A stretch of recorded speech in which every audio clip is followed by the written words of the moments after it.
Thank you all very much, and thank you for being here. I've had an opportunity to meet with local officials to discuss preparations for potential flooding that's likely to occur during Hurricane Sandy. I'll let Commissioner Martin get into the specifics momentarily in terms of what we're expecting to see and what we've already prepared for. However, one thing seems fairly certain at this point: we should plan to see heavy rain that lasts for 36 hours once the storm starts to hit later tonight into early tomorrow morning. We all know what this means for some communities in New Jersey. Flooding is a very real and serious concern for many families, and I know that for those of you who have lived through this before, my words offer little comfort when faced with the problems left behind in the aftermath of flooding. Hard reality is that even if we do everything within our power to prepare, we can't stop the storm, and we can't completely mitigate the negative impact it's bound to have. But there are steps we can take now and to try to mitigate the damage as much as possible. So let me go through what we've done. To start, after listening to the leaders of many of our communities here in this part of the state, we've lowered the reservoirs at Woodcliff Lake, Charlottesburg, Wanacue, Boonton, Lake Apacong, and Pompton Lake. Pompton Lake's pre-release began shortly after 11 a.m. Saturday, was lowered 5 feet. It's the most I think we've ever lowered Pompton Lake.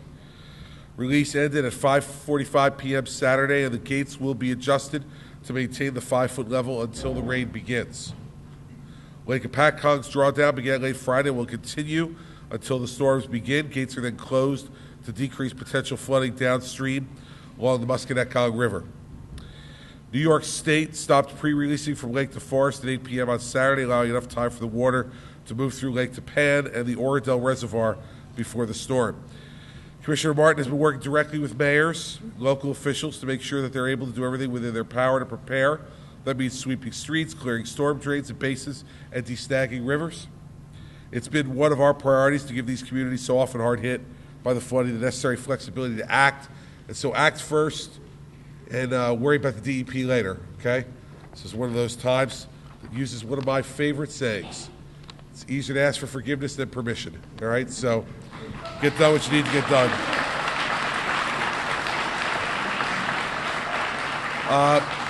We're also prepared to act just as aggressively as we did in 2011 to help families who are repeated victims of home flooding through the FEMA hazard mitigation grant funding. We are acting to buy out or elevate properties in some flood areas in the northern and central part of the state.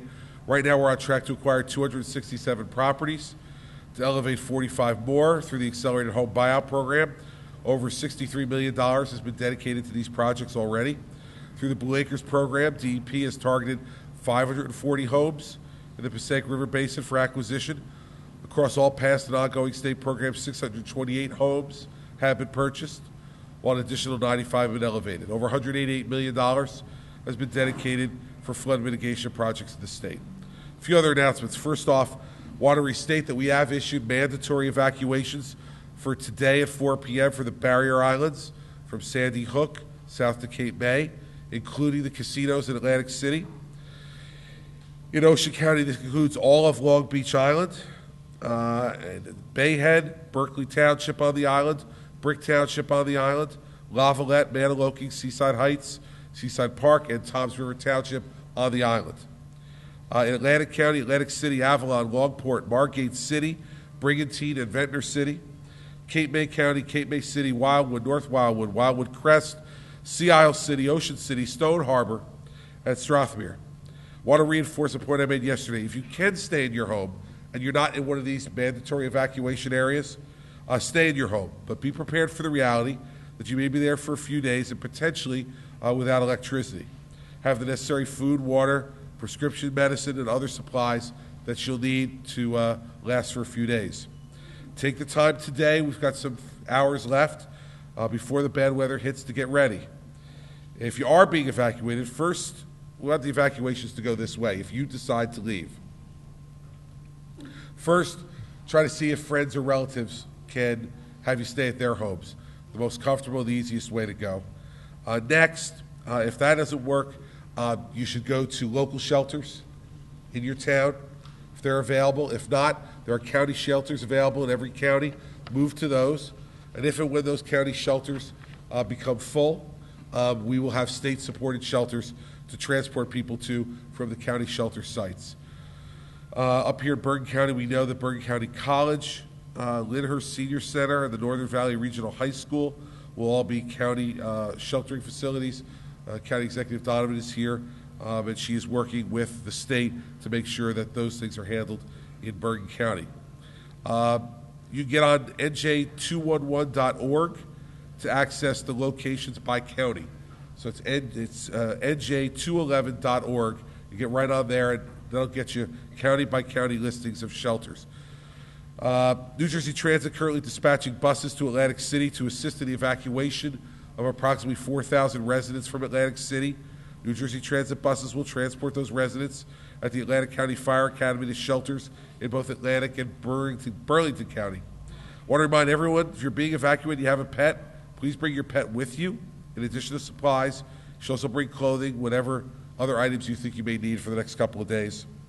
Also, if you're elderly, you have disabilities and are being evacuated, please immediately tell emergency staff about any special needs you might have, or medications, getting dialysis, those type of things. Let us know right up front so we get you to a place where those needs are going to be able to be tended to for you, and we don't have to move you twice.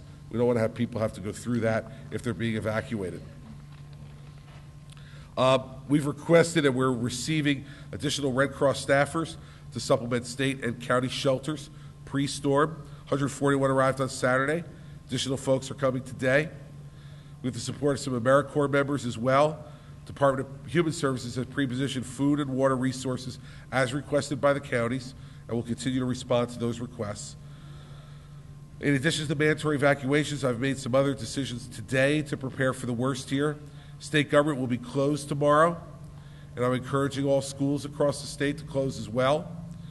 With the exception of emergency personnel involved in hurricane preparation and response, state government staff should stay home tomorrow. I will make a decision regarding Tuesday once we see how the weather tracks, but it is trending towards closing on Tuesday as well, given the current tracking of the storm. But we'll have more to say about that either later today or first thing tomorrow. While I want all decisions on whether schools will be open to be made at the local level, I'm encouraging them to do so, especially for tomorrow.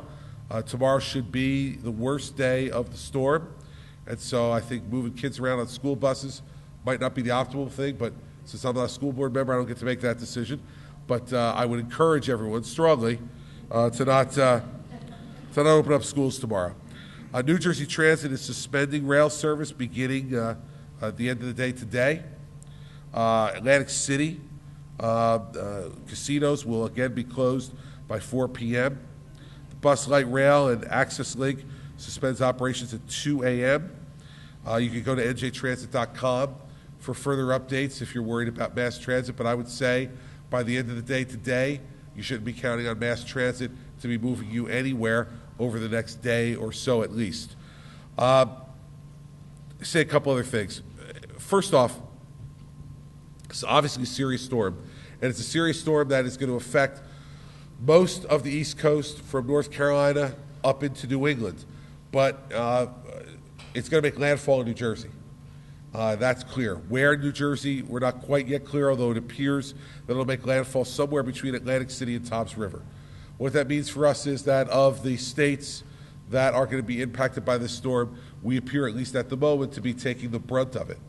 So we have to take this seriously.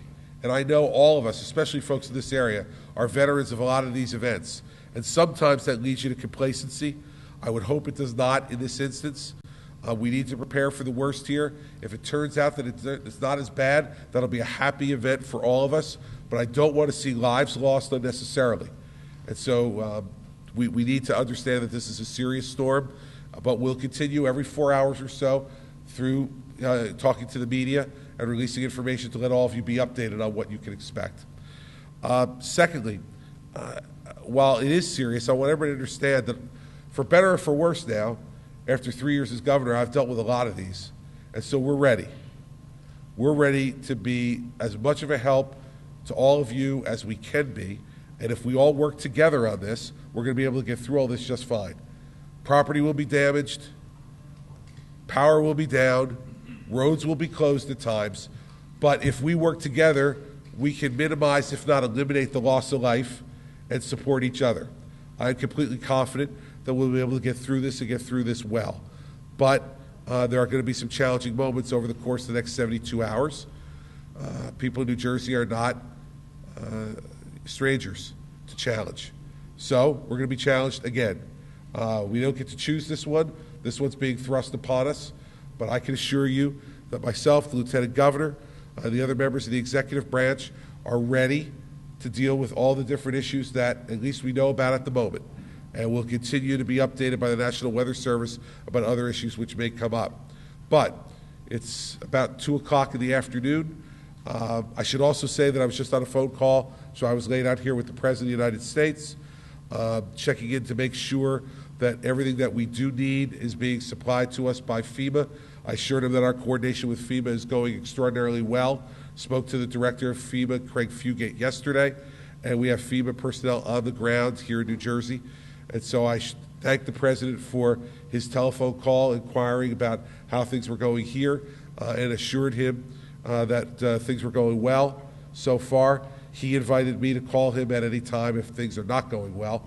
And so we'll make sure that we do that and appreciate the President's outreach today in making sure that we know that he is watching this and is concerned about the health and the welfare and safety of the people of the state of New Jersey. So I'm going to invite a couple other people to speak briefly. Colonel Fuentes of the State Police, Ed Dixon, the Director of Homeland Security and Preparedness, and Bob Hanna, the President of the BPU, and Bob Martin, the DEP Commissioner. And then I'll come back to take questions from the press. Last message to the people of the state, though, if you're watching this now, is we are prepared. You get yourself prepared. And if both sides of this equation, the government and its citizens are prepared, then we will be able to deal with whatever the storm gives us. So let's work together to make sure that gets done the right way.